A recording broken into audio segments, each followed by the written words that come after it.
What's up, everybody? I am Pete Pardo from Sea of Tranquility. Welcome to pick number 3 of my favorite 31 albums of the 70s countdown. We've been doing it each and every day all together this month. 31 days in the month of October. 31 of our favorite albums released during the 70s across all genres: hard rock, pop, metal, progressive rock, jazz, fusion, folk, acid rock, whatever it might be. Polka, show tunes, Broadway soundtracks, doesn't matter. Favorite albums of the 70s. Taking a look at the whole 70s, we've arrived at pick number 3, I should say, not day number 3, because we've been doing this all month. We're finishing out the month.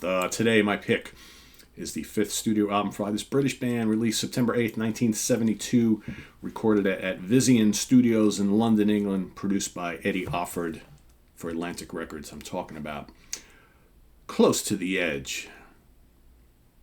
Yes, of course. Close to the edge, down by the river.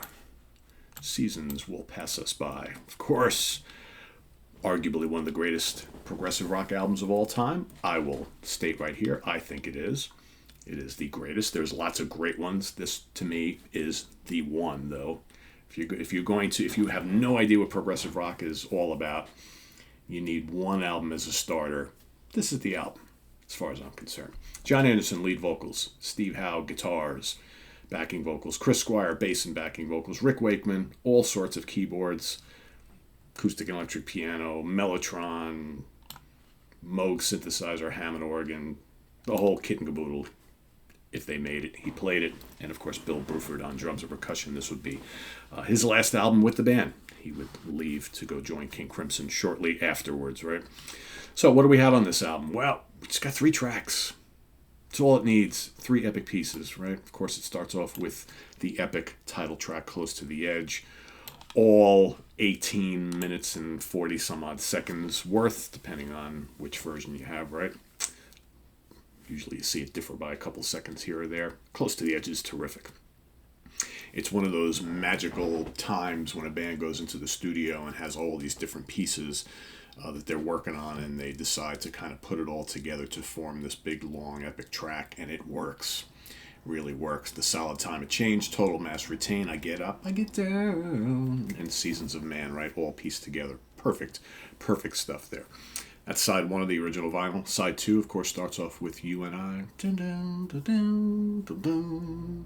Again, a 4-part epic comprised of Chord of Life, Eclipse, The Preacher, The Teacher, and The Apocalypse.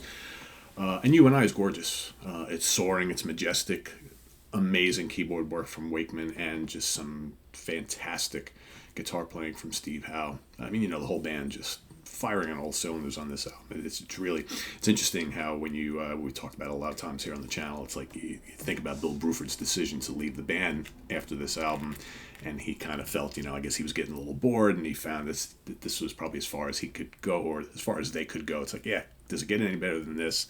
I think there's got to be other stuff out there I can do that might be more challenging. And then you listen to this album, you think, wow, that's not challenging for Bill. But Bill, Bill was ready. I think he got, if you read his autobiography, he got tired of like all the meticulousness that was going on in the studio. And not surprising, he would go on to King Crimson, which is a bit of a looser band, more prone to improvisations and things like that. Whereas, this is very, very meticulously crafted, right? So, and You and I, just absolutely gorgeous song. And then, of course, my favorite song on the album, and usually I state this is my favorite Yes song of all time, Siberian Khatru, which is just absolutely spectacular. And that in itself is just about 9 minutes long, and You and I 10 minutes long. So here you got, 3 tracks totaling up about almost 40 minutes, right? Pretty good stuff. Pretty great stuff, I'd say. And then, of course, if you get the reissues, of course, you get the non-album track, which was recorded as a single during these sessions, and that was their version of Simon & Garfunkel's America, which I think is pretty damn spectacular as well. Really good cover song. All right, so charting positions. Australia, number 21. Canada, this made it to number 7. Dutch album charts, this was number 1. German charts, number 36. And Finland, 20. Italy, 14. Not too bad, Sal, right? Prague is riding high in Italy right around this time.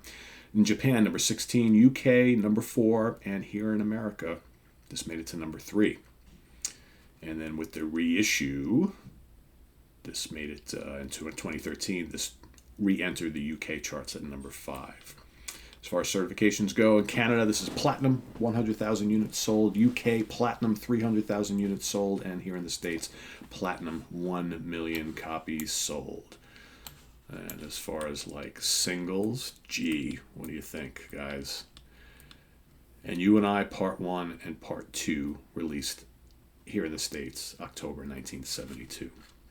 So a shortened, condensed version of And You and I, in my opinion. You can't take any of these songs and shorten them and make a single. It just doesn't work. It doesn't work. Come on, record label. Just release it as a whole. 10 minutes is not too bad, right? Not too bad. Anyway, there you have my pick for today. Pick number 3. You guys guessing? You know what's going to be 1 and 2? You have any idea? I think I'm going to throw you for a loop tomorrow. We'll see, though. Let us know what you think of Close to the Edge down in the comments below, as well as your pick for today, pick number 3, and stay tuned for pick number 2 tomorrow. Visit us on the web at www.seatranquility.org. We're on Facebook, we're on YouTube, all together, all the damn time. Please subscribe if you haven't already, and click on that notification bell so you get alerted of all of our content as it posts, and please do hit the like button before you leave. Also, down below, we got the links to our Ko-Fi page for channel donations, our merch page, and our Cameo page. Thank you in advance for all your support there, and we'll see you in just a little while, less than an hour, for ranking the albums. Grant, Arthur, and I are going to take a look at the catalog of Night Ranger. That's coming up in just a little bit. Enjoy the rest of your Sunday, folks. It's dreary and rainy here in the Hudson Valley in New York. Hopefully you got a little bit better weather where you are, but we'll see you. What do we got coming up? It's in the Prog Seat Week. See you Tuesday for more stuff with the crew. Till then, I am Pete Pardo. Have a good one, everybody. Bye-bye.